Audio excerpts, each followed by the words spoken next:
நீலா சமைக்கலான்னு கிச்சனாண்ட வந்து அப்படியே பார்த்துட்டு இருக்காங்க. அங்கே கஸ்தூரி நின்று சமையல் எல்லாமே பண்ணிட்டு இருக்காங்க. நானும் கொஞ்சம் சமைச்சுக்கிட்டுமா அப்படின்னு நிலா கேட்குறாங்க. அதெல்லாம் முடியாது, என்னாலாம் கிச்சனெல்லாம் விட முடியாது, போங்க அப்படின்னு சொல்லிட்டு கஸ்தூரி கோவமாக திட்டுறாங்க. உடனே சோழனும் வராரு. வந்த உடனே கேட்குறாரு, என்ன இங்கே பிரச்சனை அப்படின்னு சொல்லிட்டு. இல்லைங்க, நான் சமைக்கலான்னு சொன்னேன், அவங்க வந்து கிச்சனை விட மாட்டேன்னு சொல்கிறாங்க அப்படின்னு நிலா சொல்கிறாங்க. என்னதான் பிரச்சனை உங்களுக்கு, எதுக்காக நீங்கள் எப்போ பார்த்தாலும் என்கிட்ட சண்டை போட்டுகிட்டே இருக்கீங்க அப்படின்னு சோழன் கேட்குறாரு. அப்படி தான்டா பண்ணுவேன், அப்படி தான் நான் பண்ணுவேன் அப்படின்னு சொல்கிறாங்க. சரி விடுங்க, நான் போயிட்டு டிஃபன் போய் கடையில் வாங்கிட்டு வரேன், நீங்கள் எதுவும் சமைக்கலாம் வேண்டாம் அப்படின்னு சொல்கிறாரு சோழன். இல்லைங்க, எனக்கு தொண்டை ஒரு மாதிரி இருக்குது, கொஞ்சோண்டு சுடு தண்ணி கிடச்சா கூட பரவாயில்லையா இருக்கும், சுடு தண்ணி கூட கொடுக்க முடியாது போங்க அப்படின்னு சொல்லிட்டு கஸ்தூரி திட்டுறாங்க. அங்கேருந்து 2 பேருமே வெளியே வராங்க. வந்த உடனே அதுக்குள்ளே டிஃபன் வாங்கிட்டு ஒருத்தர் வராரு. என்னங்க இப்போ தான் டிஃபன் வாங்க போகிறேன்னு சொன்னீங்க, அதுக்குள்ளே டிஃபனே வாங்கிட்டு வராங்க அப்படின்னு சொல்லிட்டு நிலா கேட்குறாங்க. இல்லைங்க, நம்ம வரும்போதே நான் வந்து சொல்லிட்டேன் டிஃபன் வாங்கிட்டு வர சொல்லி அப்படின்னு சொல்லிட்டு சோழன் சொல்கிறாரு. சரி வாங்க, எல்லாரும் உட்காந்து சாப்பிட்லாம், இங்கேயும் சூப்பராக இருக்க, வெளியவே நம்ம சேர்ந்து சாப்பிட்லாம் அப்படின்னு சொல்லிட்டு சேரன் பாண்டியன் எல்லாருமே சேர்ந்து பயங்கர சந்தோஷமாக எல்லாருமே இட்லி சாப்பிட்டுட்டே இருக்காங்க. சாப்பிட்டுட்டே இருக்கும்போது அங்கே வந்து கார்த்திகா பார்க்குறாங்க. உடனே அவங்க வீட்டுக்காரை கூட்டிகிட்டு வராங்க.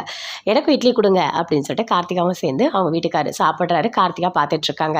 எல்லாருமே பயங்கர சந்தோஷமாக சாப்பிட்டுட்டு இருக்காங்க. அப்போது பாண்டியன் சொல்கிறாரு, ஆமாம் நல்லா இருக்குது, ஆனால் வந்துட்டு இதே மாதிரி அண்ணன் சமைச்சா நல்லா இருக்கும் அப்படின்னு சொல்கிறாங்க. டேய் என்னடா இப்படி பேசுகிறீங்க, நான் சமைச்சதை சாப்பிட்டுட்டு இப்படி பேசிகிட்டு இருக்கீங்க அப்படின்னு சொல்லிட்டு சேரன் சொல்கிறாரு. எல்லாருமே சந்தோஷமாக சிரிச்சுக்கிட்டே சாப்பிட்டுட்டு இருக்காங்க. அதை பார்த்தோன்னே அங்கேருந்து கஸ்தூரி வராங்க. வந்த உடனே, ஏய் என்னடி இங்கே கார்த்திகா என்ன பண்ணிகிட்டு இருக்க? அம்மா ஒன்றும் இல்லைம்மா, 2 இட்லி தாம்மா வாங்கி சாப்பிட்றேன், ஷேர் பண்ணி தாம்மா சாப்பிட்றேன், நீ சமைச்சதும் நான் சாப்பிட்றேம்மா அப்படின்னு கார்த்திகா சொல்கிறாங்க. இங்கே பாருங்க மாப்பிள்ள, நீங்கள் கடை சாப்பாடெலாம் சாப்பிடக்கூடாதுன்னு நான் வீட்டில் சமையல் பண்ணி வச்சுருக்கேன், நீங்கள் எதுக்கு இவங்கக்குள்ளே உட்காந்து சாப்பிட்டுட்டு இருக்கீங்க அப்படின்னு கஸ்தூரி திட்டுறாங்க.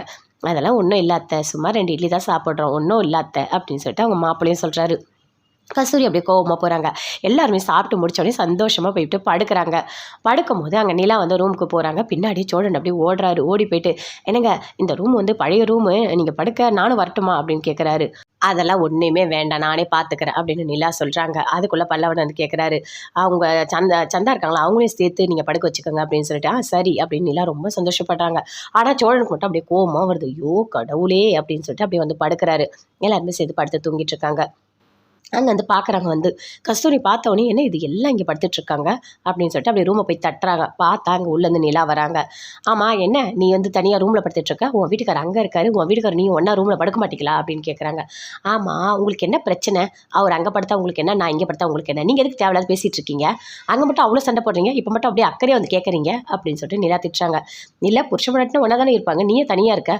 அப்படி தாங்க இருப்போம், நாங்கள் இப்போ கோயிலுக்கு வந்திருக்கோம் சரிங்களா, அவங்க அண்ணன் தம்பியோடு சேர்ந்து அவர் படுக்கணும்னு நினச்சாரு, அதனால அங்கே படுத்துட்டு இருக்காரு, நான் இங்கே படுத்துட்ருக்கேன், உங்களுக்கு என்ன பிரச்சனை, போங்க இங்கேருந்து அப்படின்னு நிலா சொல்கிறாங்க.